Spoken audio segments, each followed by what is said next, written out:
Hi, this is John Malanka with the Sacred Plant, and I want to welcome a special guest today. She's a patient, she's a cannabis coach, and she will share her journey of what she's been through, where she was, where she is today, and what she's done on taking the lead as an educator and sharing her experience.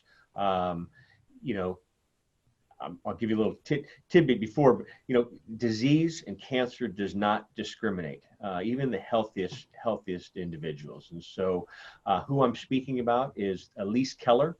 She's a patient and cannabis coach based in beautiful Canada, Ontario, Canada, is the province. And I know you're across the way from Detroit, and Windsor. I've been to Windsor. So Windsor, sorry. yeah, you got Been to it. Windsor. That's how my mind is this morning. So, but what we'll learn about Lisa's encounter with a diagnosis of breast cancer at the age of 33. She's a mother of two young children. We'll also discuss Lisa's journey as a patient who used cannabis to recover and who then decided to share her knowledge with others as a cannabis coach and patient advocate. And then finally, we'll also discuss what Elise has learned about the endocannabinoid system, endocannabinoid research, and about mind and body science, and informs the best ways to generate sane, safe, and healthy recovery from breast cancer. So, Elise, welcome. Thank you for being on, and thank you for wanting to share your story as well. Yeah, thank you so much for having me. So, let's start with the symptoms you had, and the symptoms that, what led you to the symptoms, because I shared with you about Corinne while we were off air, and the Yeah. symptoms that we had were stomach ache. We thought, okay, is it stress? We did blood tests. They all came back negative.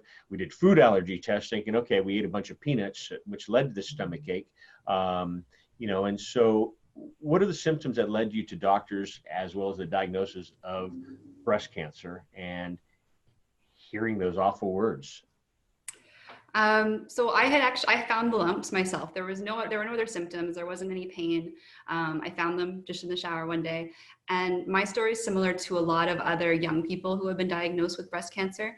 Young women have more fibrous, dense breasts.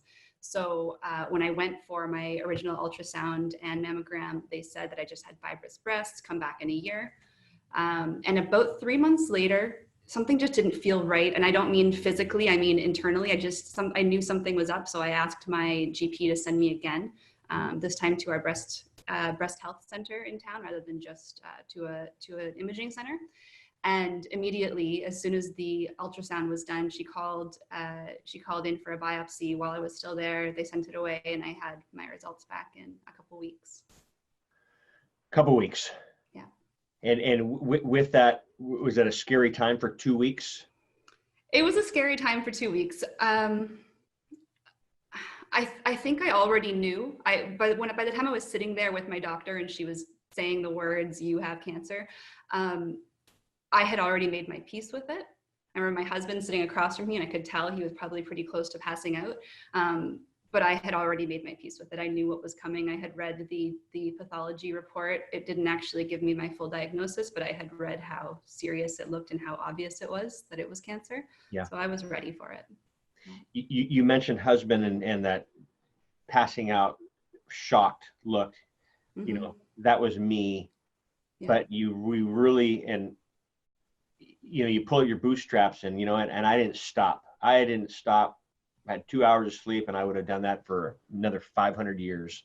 And Corinne and I, our love was already here, and we found this whole other dimension of our relationship and love going through this. And then you, again, for sickness and in health, not to get personal, but did it bring you closer together as a husband and wife? Did it bring you closer together as a family, as a team, going through this together?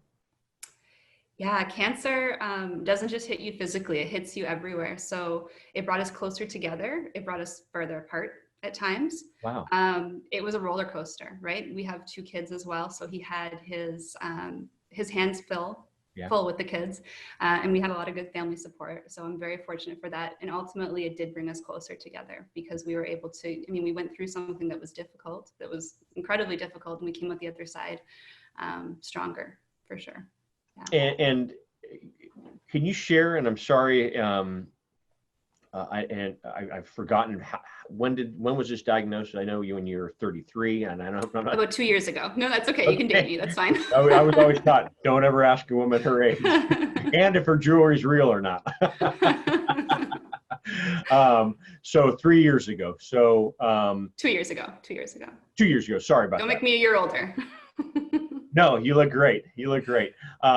So, difference between Corinne and I, we didn't have two young children to run around and be supportive, take them to school, take them to daycare, take them here, take them there. And so, we didn't have that extra added stress is what I'm getting at. My stress in I had my number one goal was to take care of Corinne and I did that, I stopped working. We worked, she was my full-time job and we did it. And we were convinced that we were to beat this bloody disease because we've seen it work, meaning with cannabis. And so what led you to the decision to use cannabis? Were you ever a cannabis user prior to this? What were your thoughts?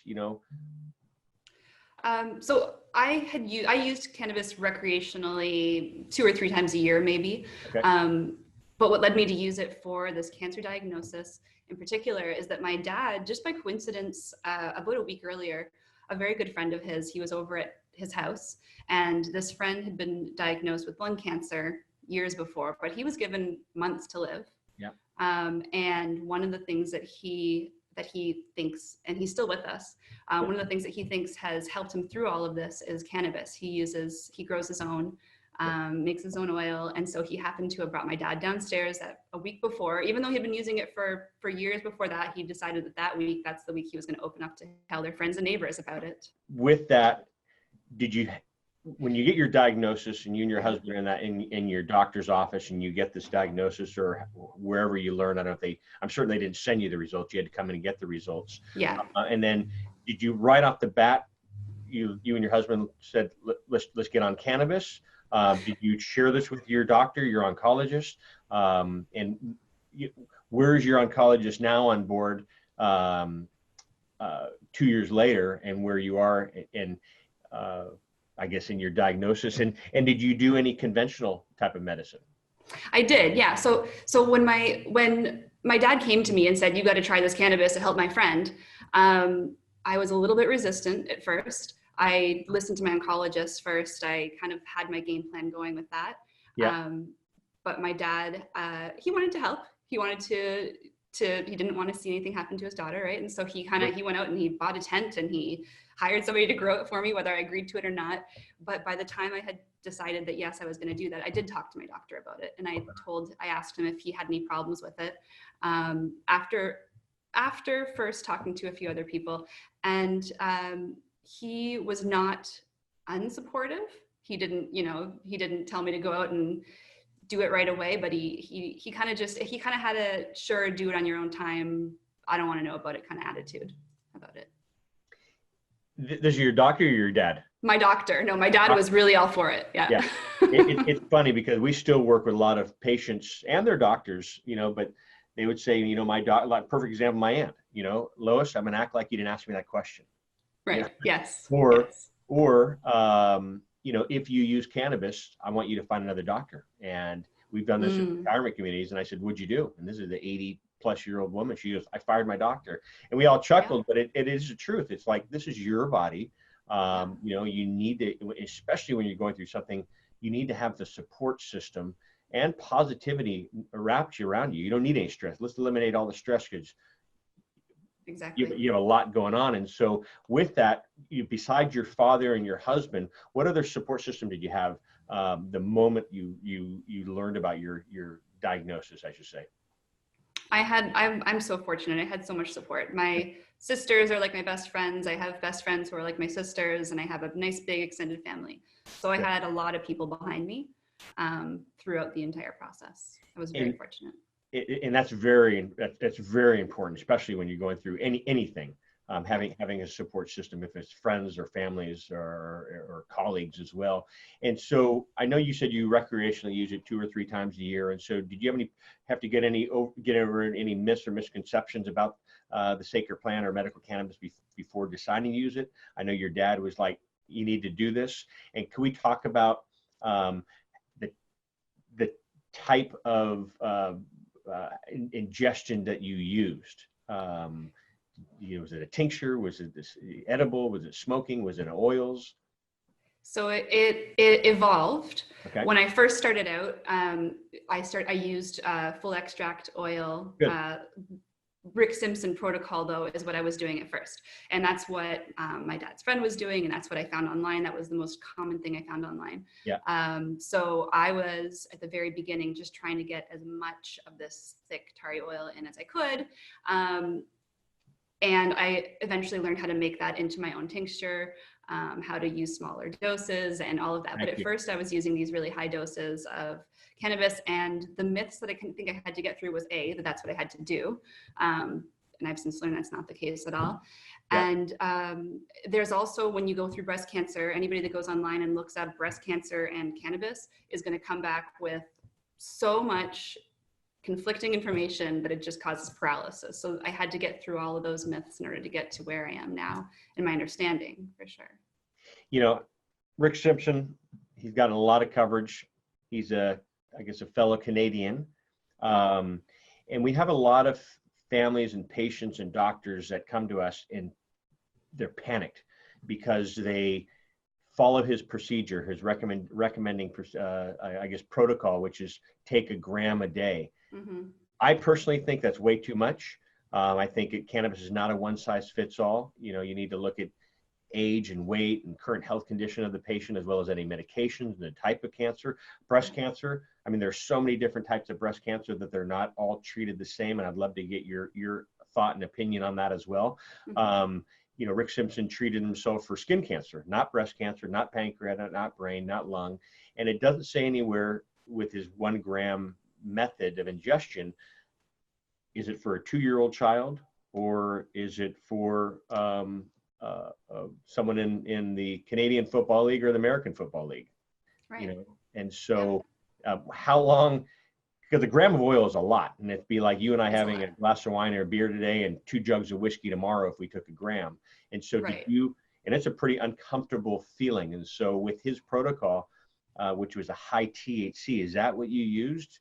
Or were you just trusting the plant that you grew in the backyard that didn't have any testing of formulations, dosing, metals, pesticides? You didn't have that. And again, it's kind of what Corinne and I did with her father. It was trial and error, the blind leading the blind. And, with that, we didn't have any error. And it sounds like with you, the outcome has been incredible. And have you changed your protocol since then from 2 years ago to today? Definitely big time. I've changed my protocol. Okay. Originally, the plant that I got was, I just had to trust that somebody knew that it was the right amount of THC and CBD to make the oil. The family friend taught me how to do it using a distiller, like kind of like a green oil machine kind of thing. And we did send it away to have it tested because I was just really paranoid about it. Everybody was telling me, you don't have to worry about the THC and this, but I wanted to know what was in it. So I did do that. But in terms of the high doses that I was taking, even though it was a balanced strain of CBD and THC, it was still really high doses of THC. And so it caused a lot of anxiety. I didn't feel good.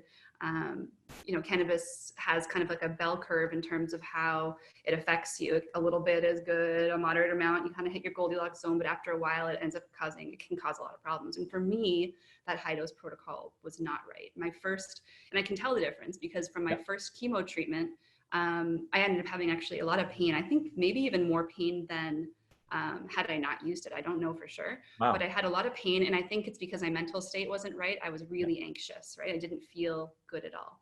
And then with my second chemo treatment, which was just 3 weeks later, I had time to kind of step back a little bit and reevaluate. And I started taking smaller doses, microdosing throughout the day. Good. And I could see such a huge difference between that first chemo and the second chemo.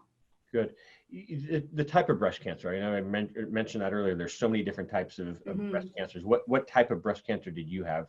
I had triple positive breast cancer. Triple positive. Yeah. And and I'm certain you've read the articles. We put articles on there and we've had a lot of people saying, it's, like estrogen driven positive breast cancers.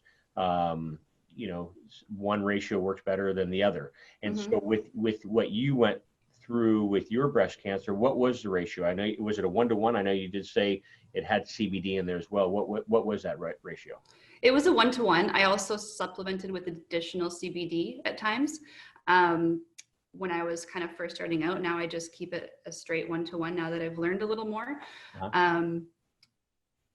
But yeah, that's my main protocol. Did you ever use topically on your breast? I did. Yeah, I'm not sure the science backs that it's necessarily actually does much, but I did do that as well. You know, when you go through something like this, you just try it all. You try it all. Someone said, eat like, this what's pen the and harm? cap, and it worked. I'd say, you know what, Elise, this worked for this patient. You might, you know, eating cardboard boxes worked. And there's something to be said for the placebo effect too, totally. Right? So totally. So what's your state of health right now before we move on? And are you still currently doing wellness doses of cannabis on a regular basis? Yeah, I'm in very good health. So that's excellent. I love it. And I do still use it. I use cannabis daily. I just do microdoses throughout the day. I kind of go a little heavier on the CBD in the morning and a little heavier on the THC in the evening, but I get both throughout the day.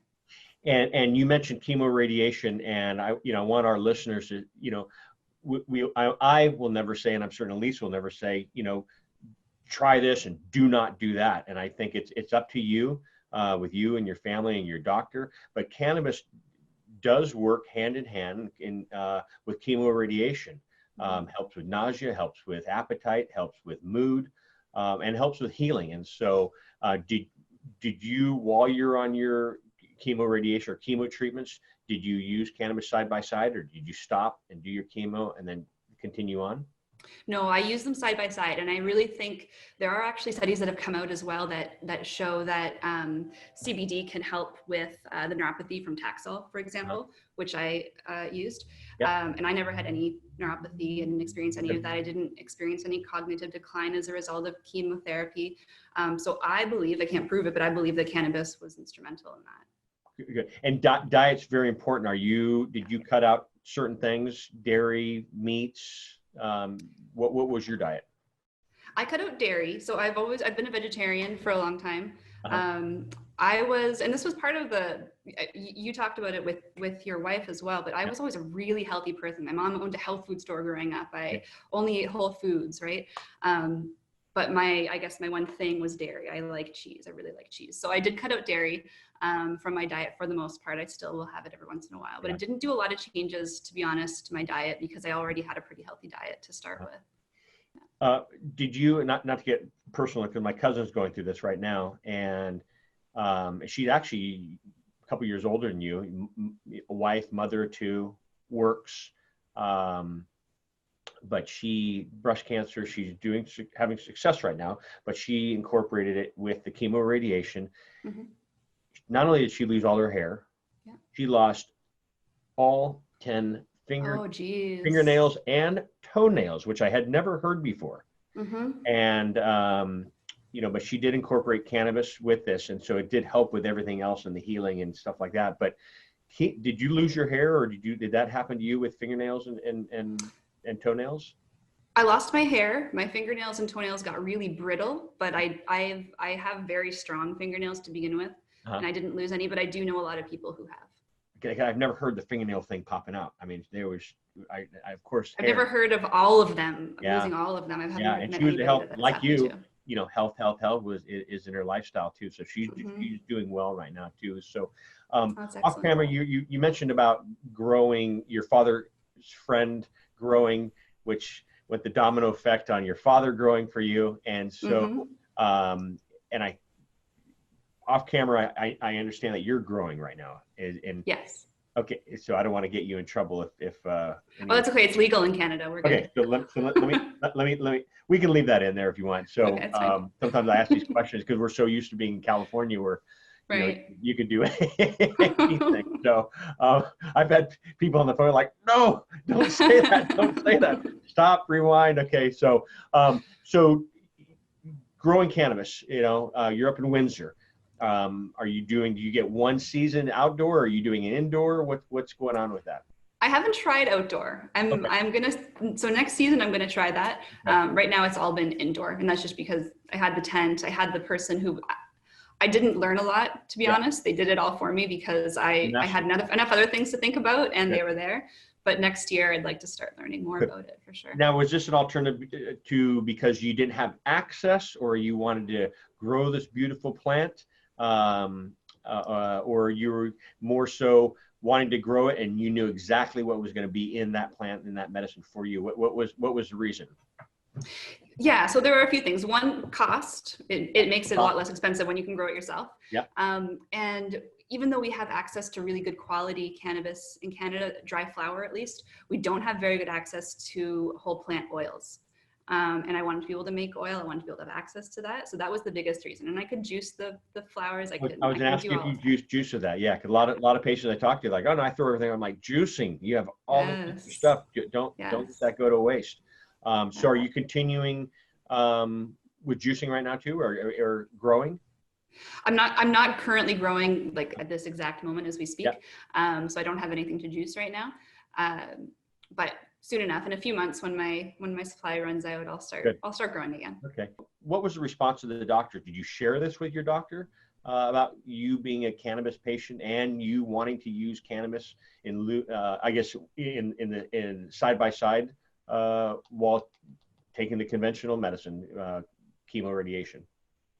I did, and he didn't say not to do it. Yeah. He didn't give me any advice. He kind of like almost plugged his ears and said la la la la. But my nurse, the nurse that I had there, she was very supportive. In fact, she said, before I even told her, she said, you know, a lot of people have a lot of success with cannabis. You should try it. But she didn't want anybody to hear her say that. Yeah.